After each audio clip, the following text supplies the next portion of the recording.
with presence, steady and kind. A safe room built where hearts can find. Not fixing fast, but walking near. Hope grows stronger when care is clear. I once believed I stood alone, the only man, the only stone. But safety blooms when hands entwine. Your voice with mine, your thread with mine. Step by step we share the load. Hope is lighter on this road. The future's fog we cannot chart, but we can guard a tender heart. Not will you fall, but how to stay. Prevention lives in today's small way. Step by step we share the load. Hope is lighter on this road.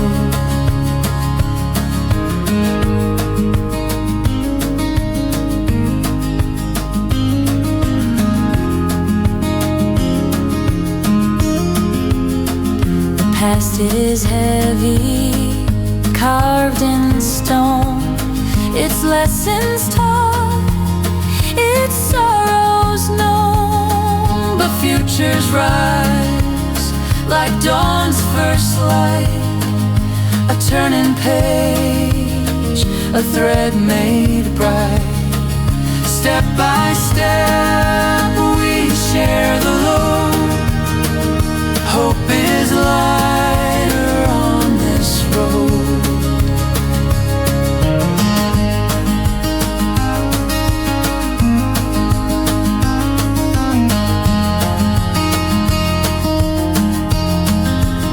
Not what is broken, but what still stands. The courage carried in your hands. The values burning, the ties that bind. The anchor strong that storms can't find.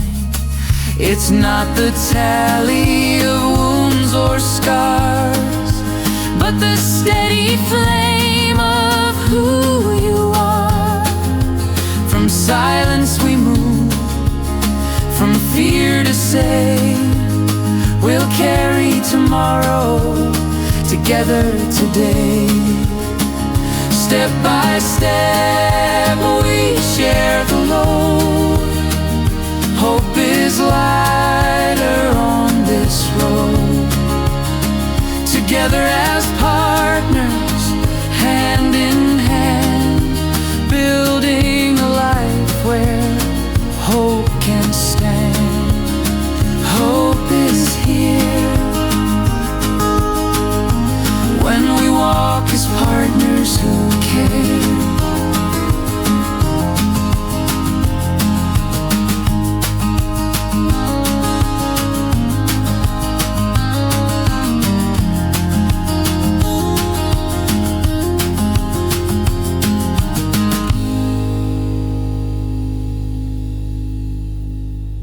Welcome back to Protect, Season 4, Episode 9, Top to Tap. In this episode, we take the next step, moving from concept to practice. Up to now, we have explored steps as a framework, as a way of understanding how suicidal distress weaves itself into someone's life. But frameworks aren't enough. What matters is how they come alive in the room between two people. That's where relational safety begins. Relational safety isn't just about preventing immediate harm. It's about creating a foundation where both the present and the future can feel survivable. It's built through genuine curiosity, mutual respect, and a willingness to acknowledge the depth of another person's pain. When someone feels seen in this way, they are more able to take part in their own recovery. And to foster that, we as clinicians must face a shift in mindset. We need to move from thinking of ourselves as the only professional, what we call the top stance, TOP, the only professional, to working together as partners, TAP, together as partners. Think of clinical practice like an iceberg. Above the waterline, maybe 30% is visible. The questions we ask, the forms we fill, the interventions we offer. But beneath the surface lies the bigger mass, our beliefs, assumptions, values, even our unmet needs. It's these hidden mindsets that often shape our practice more than we realize. In a top mindset, the clinician stands as the expert, diagnosing, categorizing risk, writing the care plan. That has its place, but it also positions the person in distress as a passive recipient of care. It risks stripping them of self determination at precisely the time they most need to feel agency. By contrast, TAP invites us into partnership. Yes, we bring our professional expertise, but the person in distress brings the wisdom of lived experience, knowledge of their triggers, their strengths, their fears, their survival strategies. TAP says both voices matter. And it's in that shared space that relational safety is built. We are recording this episode on World Suicide Prevention Day, September 10, 2025. This is where we remember not only the lives lost to suicide, but also redouble our commitment to ending stigma and crafting systems of care that offer genuine belonging.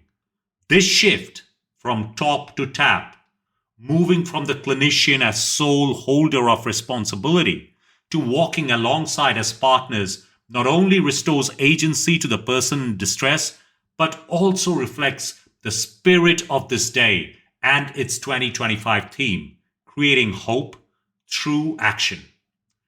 It's a reminder that every step we take toward partnership builds hope, and through that hope, we honor those whom we have lost. Let's return back to Ari, our central character, and see how it plays out. Ari is 25. She has been carrying the echoes of her attempt for several months now. Discharge brought her back into daily life, but not back into safety. The question that hums in the background of every day is simple but heavy. Will I make it through? In the traditional top frame, her first meeting with a clinician might unfold like this. The clinician begins by telling Ari that their priority is to ensure her safety. They explain that given her attempt earlier this year, the best course of action is to keep her under a high level of observation. Ari listens, but when she speaks, her words are laced with frustration. She says she feels like she's no longer in control of her own life. The clinician responds by reaffirming that, for now, most of the decisions will need to be made by the care team. This exchange might keep Ari safe for a while, but it risks silencing her. She becomes contained, not connected, treated as an object of risk rather than a person with agency. Now, picture the same moment through the TAP stance. This time, the clinician acknowledges how tough things have been and tells Ari her insights are really important in working out what will help. They ask what might make her feel safer and more in control. Ari pauses, then admits she doesn't know exactly, but she says that perhaps having some say in her care plan could help because it feels like everything has been taken out of her hands. The clinician agrees and suggests that they work together to shape a safety plan that reflects what Ari feels would be most helpful. Here, the tone changes. Ari is no longer spoken about, she is spoken with. Her experience isn't filed away, it is folded in. she begins to see herself not only as someone at risk, but as someone with a role in her own recovery. So let's imagine a scene in the team room. Later, Ari's care team gathers: a psychiatrist, a psychologist, a nurse, and a couple of junior staff. The air in the room carries a familiar tension, the weight of responsibility. Traditionally, the mindset has been that the team must carry it all. They decide, they hold responsibility, and if something happens, it is on their shoulders. That mindset may sound noble, but in truth, it is crushing. Because even if Ari is followed up weekly, that amounts to perhaps an hour. 1 hour out of 168 hours in the week. Who holds the other 167 hours? The psychiatrist names it plainly. It cannot be us. These hours belong first to Ari herself, then to her family and friends, to her GP, to her wider circle of support. If we believe we can somehow maintain her safety through all those hours, we decide ourselves and we burn out. This is the humility TAP asks of us. It shifts from the question, who is responsible, to who is responsible for what, when, where, and how. This is not about abdicating responsibility. If we cling to that first question, it always circles back to the clinician. I am responsible. But that is not true. And pretending otherwise makes care less safe in the long run. In a TAP stance, Ari is recognized as the captain of her own life, her own vessel. She cannot outsource the steering of her ship, nor should she. What she can do is invite others to crew alongside her. The family may take responsibility for certain supports, friends for others. The GP plays their part, and so does the mental health team. Each thread is distinct, but together they strengthen the weave. One of the junior staff reflects on the difference. With TOP, we try to control the risk. Ari has little say. With TAP, she's invited in. She begins to feel like a partner, not a passenger. Yes, that means we need to be careful not to overwhelm her, but it also means she is more likely to tell us when she's struggling, instead of hiding it unless it escalates. The nurse nods, adding, even on an inpatient ward, we can't keep watch every second. Responsibility has to be shared. It's about prudent risk, about equipping Ari to carry her safety when we are not in the room. That's not abandoning her. That's preparing her for the long run. This is the essence of the shift. These are the conversations we need in our multidisciplinary team meetings. TAP is not about abdicating responsibility. It is about redistributing it, naming clearly who does what and when and how. It turns safety from a solitary task into a collective craft. It stops clinicians from carrying a burden they cannot realistically hold, and it stops patients from being treated as powerless. In Ari's case, this clarity is life-giving. When she hears that her voice matters in shaping her plan, when she sees that the team, her family, and her friends all have parts to play, she begins to feel less like a problem to be managed and more like a person reclaiming her life. And for her clinicians, it brings relief. They are no longer asked to hold the impossible. They are asked to hold their part and to do it well. This redistribution of responsibility is what operationalizes the shift from top to tap, and it sets the stage for 3 practice changes that follow. Move from prediction to prevention, from past to future, and from deficits to assets. And on this World Suicide Prevention Day, we would like you to embrace these changes. That is what is hope in action. Let's begin with the first one. The first of 3 practice shifts, the move from prediction to prevention. For decades, suicide prevention has leaned on prediction. We tick boxes. We sort people into categories: low, medium, high risk. It feels structured, even scientific. But here's the hard truth. Prediction doesn't save lives. mainly because it's a superpower that we don't have and it's inaccurate most of the time. Research from the UK, where every suicide is formally counted and reviewed, has shown us just how poor we are at it. Even when decades of data, even with careful risk tools, we get it wrong most of the time. Why on earth do we continue to keep doing the same thing? 4 out of 5 suicides occur in people we had not labeled as high risk. Think about that. 80% of the time, the prediction fails, and we keep doing that. And even when we label someone as low risk, how much comfort does that really give? Well, a lot for us, but it doesn't actually change the risk for the person we are labeling as low. Ari herself is proof of this. She can wake up in the morning and feel steady, only to receive a letter in the afternoon, a rejection, a conflict, a painful reminder, and within hours to minutes, the ground has shifted. Risk is not a category, it is a current. It ebbs and flows like the weather. To try to predict it with accuracy is like trying to forecast lightning.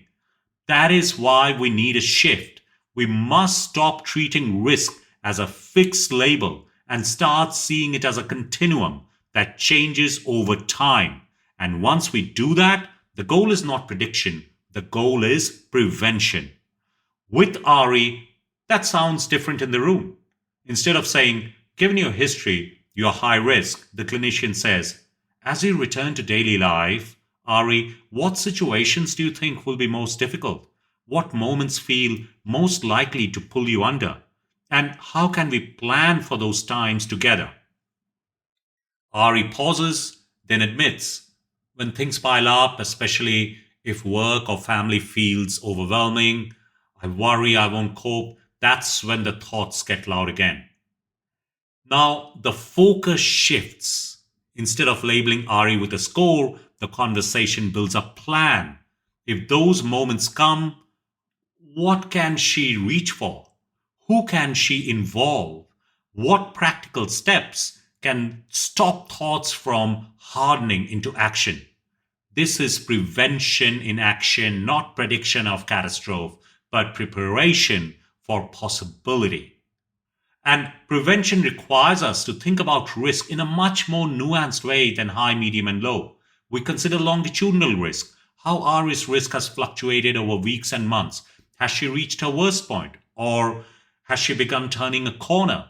We weigh the unaddressed risk, what vulnerabilities remain even after safety planning. We notice cross-sectional risk, how Ari's current situation compares to others we see in similar settings.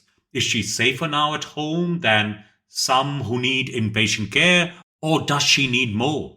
And then we come to the clear and imminent risk, the here and now dangers that require immediate action, where safety planning must go further. Taken together, these layers give us a living picture, not a static label, but a dynamic map. They remind us that our job is not to predict who will die, but to prepare for how life can be carried safely forward. In the team room, the reflection is clear. Instead of asking, who is responsible for Ari's safety? The question becomes, who is responsible for what, when, where, and how? And in that weaving, Ari herself has a place. So do her family, her peers, maybe her NDIS support workers, her GP, her clinicians. Each has a thread in the net. Each has a role to play in prevention. Now the second shift. So the second practice shift we need to make is moving from past to future. Think about the way most of our assessments go. We sit with someone for 50 minutes, and 45 minutes of those minutes are spent on the past. What happened last week? What symptoms showed up? What side effects have you had? What was your last attempt like? We are lucky if we get 5 minutes for the future. Yes, the past matters. It gives us context. It helps us see patterns. But if that's all we focus on, we end up with a beautifully detailed reconstruction of yesterday and very little preparation for tomorrow. Remember the previous shift? Prediction to prevention. Prevention is a future focused activity, not a past focused activity. With Ari, this pattern was obvious. Early in her follow up, every session circled back to the attempt, the trauma, the triggers. She could recite the story almost by heart. And while those details gave her clinicians a sense of her history, Ari would leave the room with no new clarity about what to do if the same pain surged again tonight. What was missing was the pivot, not discarding the past, but deliberately carving out space for the immediate future, the next few hours, the coming night, the week ahead. When her clinicians finally made that turn, the tone shifted. Instead of only asking, "What's happened since we last met?" they asked, "Ari, as you think about the next few days, what worries you most? What feels like it could pull you under?" Ari paused, then said quietly, "Honestly, the evenings. That's when the noise in my head gets loudest. I can get through the day when people are around, but once I'm alone, it's harder." The answer opened the door to prevention. Together, they began sketching a simple but powerful microplan. If evenings grew heavy, Ari would message her flatmate. If her sleep broke for more than 2 nights, she would text her GP and call her sister before things spiraled. If a panic wave came, she would lean on her grounding routine: 5 breaths, 5 senses, 5 minutes outside, before deciding her next move. Small flags, small actions, small people she could call on. Simple moves, but moves that turn foresight into safety. We have spoken about all of this when we covered flow, the what if plans. And this isn't just about Ari, it's about our practice as a whole. On the ward, nurses often ask about the last 24 hours before, say, approving leave. Did you sleep? How are you feeling today? Those questions matter. But what about the leave itself? Rarely do we ask, what do you expect might happen in the next 6 hours when you're out on leave? What challenges might you face on this overnight leave that you're going on? If those challenges come, what will you do? Take Ari again, but this time let's put her on the ward.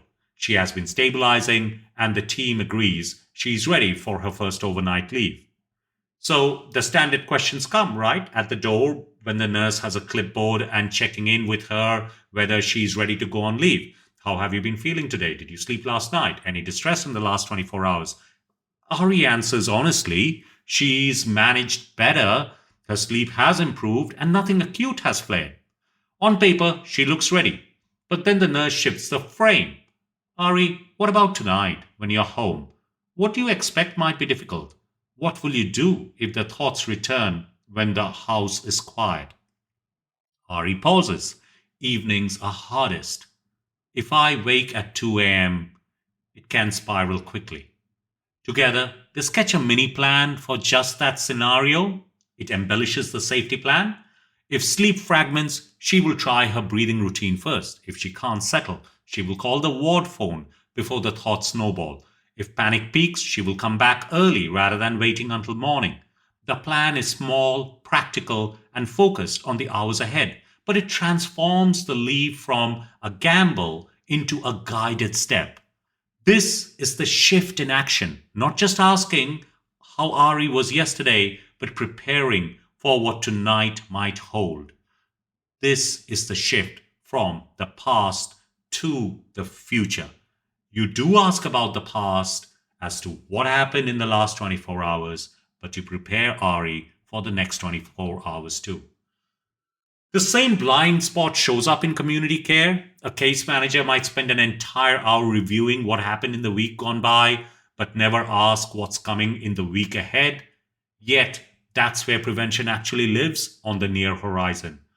This is where the distinction between the types of risks that we spoke about in prediction to prevention comes into fore. It helps us sharpen our lens.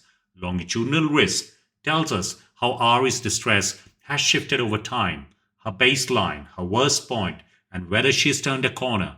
That history matters, but it doesn't tell us what happens tomorrow. It is the unaddressed risk which is what remains after the safety plan, the vulnerabilities we haven't yet solved, that helps us know where the gaps are. And that's what we need to figure out, because that will give us our cross-sectional risk where we compare RE to others at a similar point. Someone in the community with GP support versus someone requiring community mental health team support versus someone requiring inpatient care or someone who needs crisis team support. That helps with placement. But of course, not with the next panic wave. So again, back to unaddressed risk and mitigating, addressing the risks that have not been addressed through pragmatic, solution-focused safety planning in the here and now. Because what really matters is the here and now, clear and imminent risk, the immediate scenarios that could tip RE from ideation to action, that could close that bridge. And those are only revealed when we dare to ask about the future. That's why the shift from past to future is essential. If we stop at the history, we do endless risk assessment, but very little risk management. If we turn toward the horizon, we can actually modify the risk that lies ahead. So, back in the team room, the psychiatrist puts it bluntly. The past tells us why the clock tore, but prevention only happens when we ask how it might fray tomorrow. Are we leaving enough space in our sessions for that? Are we really asking what could happen next week or what might bridge the ideation action divide again? The psychologist added, the past informs the map, but the future decides the route. That's why the essence of this practice shift. We don't discard the past, we honor it, but we make sure the horizon gets equal time. In practice, it sounds like when you picture the next 7 days, where are the pinch points? Or if Thursday night unravels, what's the first thing you will try? For Ari, those questions mattered far more than another retelling of her attempt. They gave her a sense of agency today. They reminded her that safety isn't just about surviving yesterday's pain, it's about preparing for tomorrow's challenge. Captain of your own ship, remember? This is the shift from past to future. Learn from yesterday, but tool up for what's around the corner. Okay, let's move on to the third and final shift, from deficits to assets. The third shift changes not just the practice, but the emotional temperature of care. It's the move from deficits to assets. For centuries, psychiatry and medicine more broadly has been deficit focused. Symptoms cluster into syndromes. Syndromes lead to diagnosis. Diagnosis demand treatment. The underlying posture has been something is broken and we must fix it. That mindset trains us to be fixers, engineers of distress. But here's a problem. When we sit only in the what is wrong frame, we generate more heat than light. We leave people like Ari feeling smaller, more helpless, and less in control. And helplessness, we know, is one of the roots of suicidal ideation. What if instead we saw ourselves not as fixers, but as enablers? Not creators of assets, but reconnectors. Ari already has strengths, values, relationships, and hopes. They have simply become obscured by the fog of suffering. Our task is not to invent them, but to shine a light on what's still alive.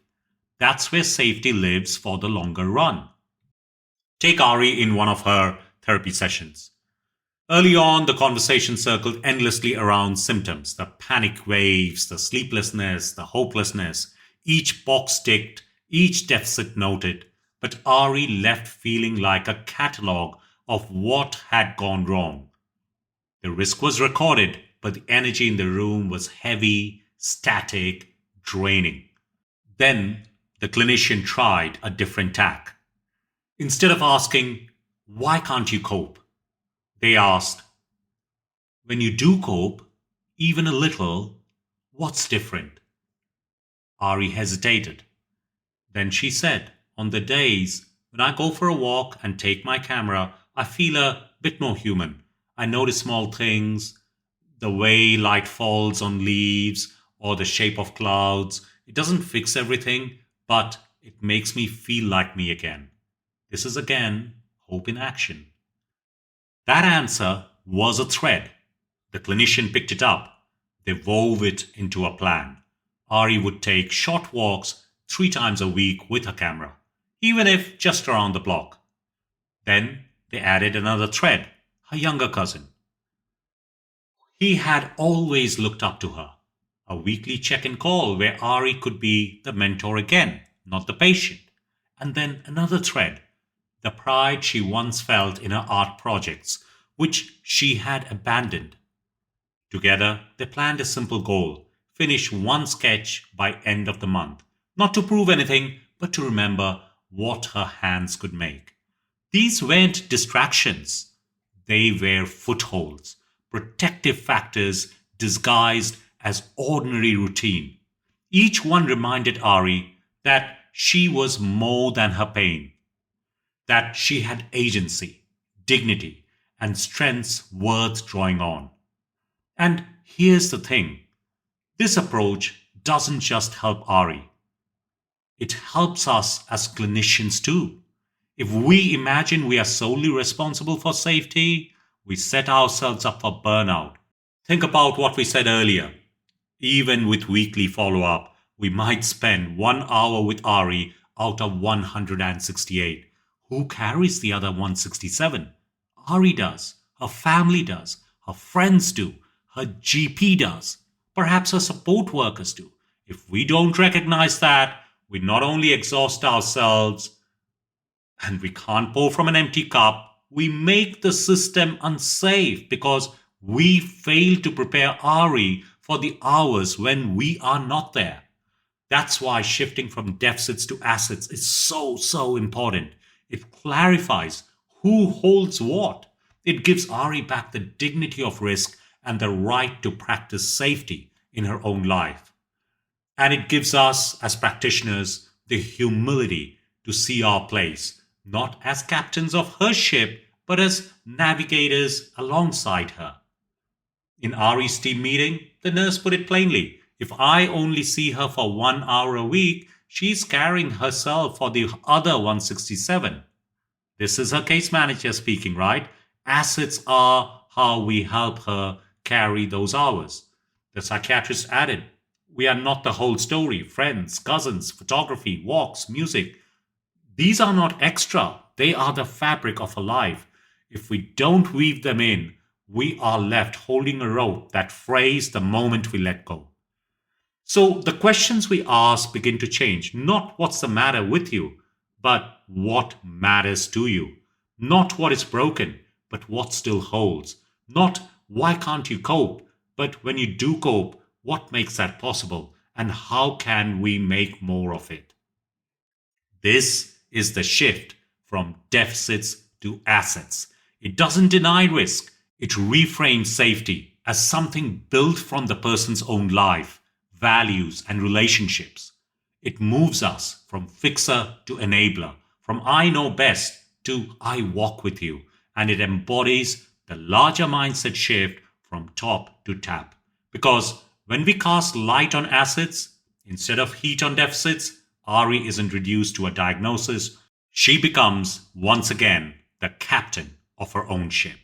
So when there is progress to practice and the shifts come together, prediction to prevention, past to future, and deficits to assets, the stance in the room changes. Safety is no longer imagined as something held solely by the professional. Instead, it becomes a shared craft. Responsibility is clarified, not who is responsible, but who is responsible for what, when, where, and how. For Ari, that shift is felt in very practical ways.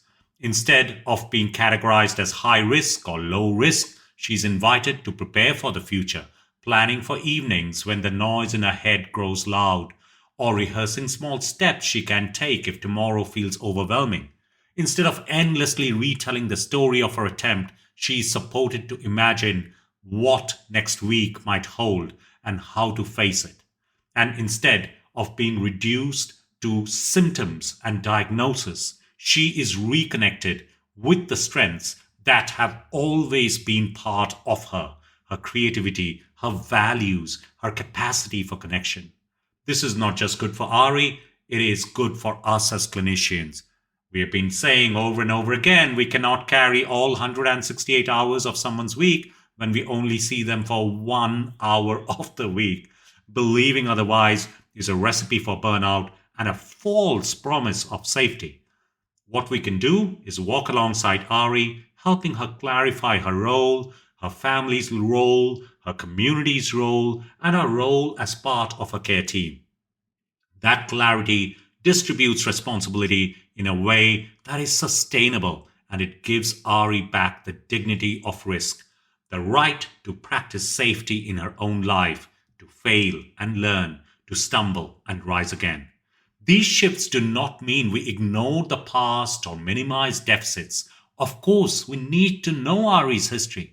Of course, we need to recognize our vulnerabilities. But if we spend all our energy looking backward or cataloging what is wrong, we leave no space for new beginnings. We are talking about hope on this World Suicide Prevention Day. And a gardener believes in tomorrow, right? And we are like that. We are weavers, we are gardeners. The heart of prevention lies in the horizon, in anticipating the challenges, strengthening assets, and preparing for the moments when risk will fluctuate. And at the core of this way of working are values, not just Ari's values, though reconnecting her with what gives meaning, joy, and direction is central, but our values as well. Values like curiosity, compassion, humility, and hope. These values remind us that our task is not to fix, but to enable, not to control, but to collaborate, not to silence, but to listen. When we practice in this way, relational safety stops being an idea and starts becoming something you can feel in the room. Conversations become kinder and more candid at once. Plans become specific, shared, and realistic. Ari is not just kept safe for a moment, but equipped for the long run. So, where does this leave us? Today, we have explored the mindset shifts that sit at the heart of relational safety. We have seen why moving from top to tap, from the only professional to together as partners, matters not only for the people we serve, but also for us as practitioners. We have seen why prediction must give way to prevention, why the past must be balanced with the future, and why deficits must be held alongside assets. These shifts are not small adjustments. They reshape the whole stance we take in the room. They restore dignity, agency, and the right to hold responsibility for one's own life. They protect us as clinicians from carrying an impossible burden. And most importantly, they lay the ground for safety that is real, relational, and sustainable. But mindset alone is not enough. It needs to find form in practice. And that's where we will turn next. In our next episode, we'll look at 4 guiding tasks within the STEPS model itself. So the first is STEP. We have talked about it endlessly for the last few episodes, locating where the person is in the model, whether fabric, thread, needle, tip, mend, or flow is what we need to focus on, because the questions are different from predisposition to ideation to intention to action to post action. And in life in motion, the way we interact with the person and what we shine a light on is dictated by which step they are on. Next comes source, uncovering the emotional pain at the heart of their distress. And then there is span, tracking how their risk ebbs and flows over time, from worst points to turning points. What is the closest they have come to bridging the ideation action divide? And then there are scenarios, imagining the future together, planning for both stable and fluid risks. These four lenses will help us anchor the shifts we have talked about today into daily practice, turning posture into method and good intentions into tangible steps.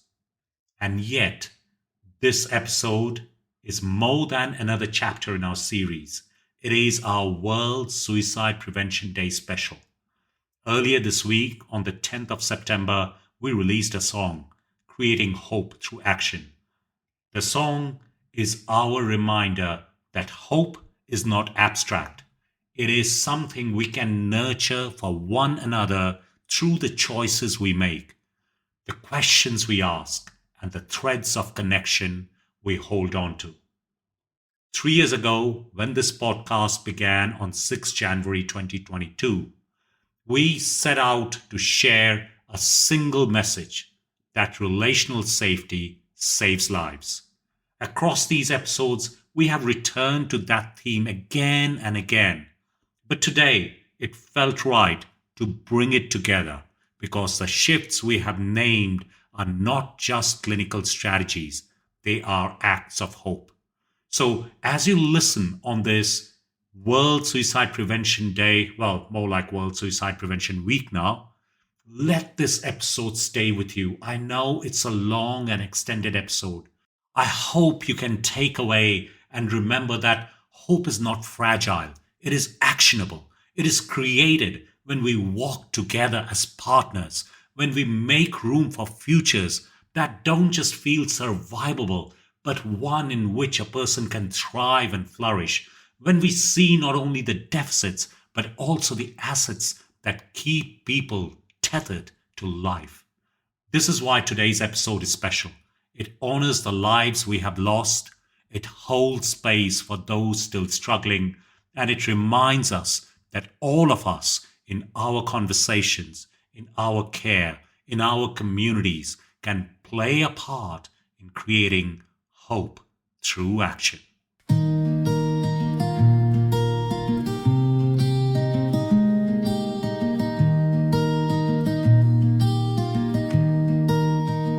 We remember the names, the lives, the years, stories carried through silence and tears. No label, no number can capture their song. Their voices remind us we all belong. Hope, Emily said, is a bird in the soul, a feathered companion that sings and consoles. But hope is not only a whisper or rhyme. It lives in our actions, it grows over time. Hope is not waiting, it's what we create. In each small action in love we demonstrate. Together we carry the flame through the night, creating hope through action in each other's light.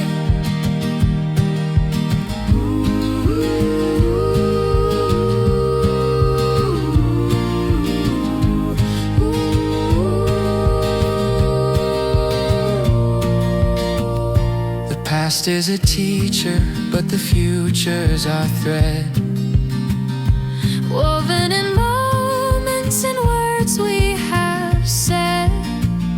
not just what is broken, but what still survives. The ember of meaning that keeps us alive.